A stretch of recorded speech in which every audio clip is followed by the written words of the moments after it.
Bonjour à tous et bienvenue sur Mono Commander, où on parle du format Commander sur Magic the Gathering. Aujourd'hui, Pas vu, pas mauvaise, épisode 27, consacré au rouge. Pas vu, pas mauvaise est une série dans laquelle je vous propose des cartes qui me paraissent très fortes, qui sont peu jouées sur le site EDHREC, et qui coûtent la plupart du temps moins de 1€. Comme dans l'épisode sur le blanc, il est important de préciser que le rouge est une couleur qui a été peu gâtée pour le Commander dans les années passées de Magic. On aura donc beaucoup plus de mal à trouver des cartes qui sont pertinentes et utilisables facilement dans le format, en tout cas à mon sens.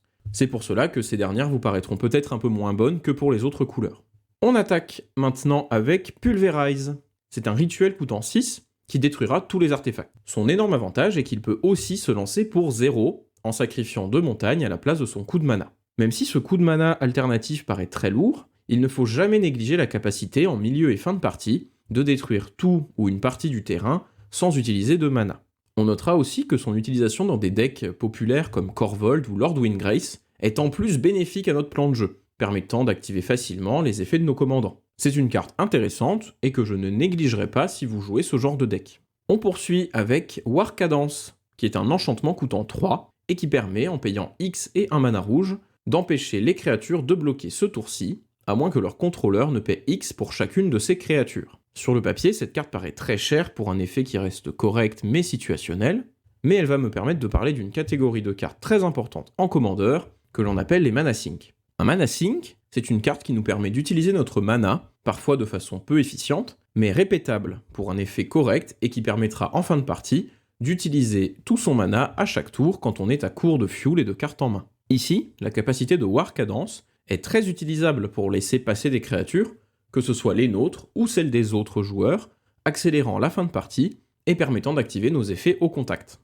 C'est une carte qui est plus que correcte dans des jeux à tendance agressive, et testez d'inclure d'autres mana signes dans vos decks, même s'ils ne vous paraissent pas forcément efficaces à première vue, est toujours une très bonne idée. Carte suivante, Dwarven Blastminer. Pour 2, nous avons là une créature 1-1, qui a un avantage presque inexistant d'avoir la mue, et de se retourner pour un rouge. Son vrai avantage est sa capacité à détruire les terrains non basiques de façon répétée, pour 3 mana. Comme pour War Cadence, c'est un mana sink, utilisable dès le tour 3 si on en a vraiment besoin, pour éliminer tous les terrains trop menaçants, et il y en a beaucoup dans le format. Je le répète souvent, mais rajouter de la gestion de terrain dans vos decks est très important.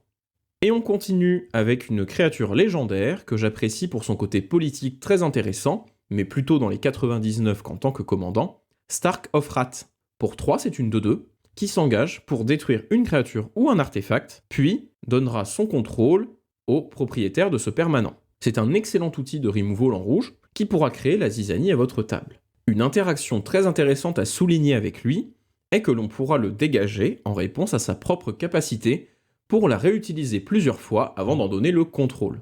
On l'imagine ainsi avec un enchantement comme Freed from the Real, où on pourra le dégager pour seulement un mana et détruire une tonne de permanents. De plus, même quand vous en perdrez le contrôle, vous serez toujours le propriétaire de Freed from the Real, et c'est vous qui pourrez choisir d'engager ou de dégager Stark avec votre enchantement. Vous pourrez aussi l'associer avec des cartes comme Homeward Pass, pour être le seul à l'utiliser à tous les tours. Le seul point négatif, c'est que Stark peut se cibler lui-même, mettant fin à la boucle. Mais si votre adversaire l'utilise pour cela, vous aurez de toute façon réussi à détruire un artefact ou une créature. Et pour finir, une carte récente, mais qui est encore peu jouée, Immolating Gyre. Pour 6, c'est une vrasse de créatures et de planeswalkers asymétriques, ne touchant que vos adversaires, ce qui est un effet excellent pour ce coup de mana. A titre de comparaison, Ingarruk's Waste est joué dans plus de 21 000 decks, contre 1000 pour le Gyre, et coûte 9 mana. La seule condition pour que cette carte soit suffisamment efficace est d'avoir suffisamment d'éphémères et rituels dans notre cimetière, ce nombre définissant la valeur de blessures infligées. C'est un effet qui est vraiment excellent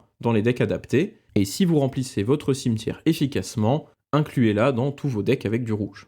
Et ce sera tout pour cette série de vidéos sur les 5 couleurs de Magic dans Pas vu, pas mauvaise. Les prochains épisodes reprendront probablement le rythme habituel avec une carte de chaque couleur et parfois des cartes colorless ou multicolores. N'hésitez pas à me faire des suggestions si vous avez des idées pour varier un petit peu le contenu de ce format. En attendant, j'ai pas mal de vidéos sous le coude qui devraient sortir les jours qui viennent, avec notamment des guides par rapport à la construction des decks EDH, et puis probablement bientôt des decklists concernant les 2 blocs Innistrad qui viennent de sortir.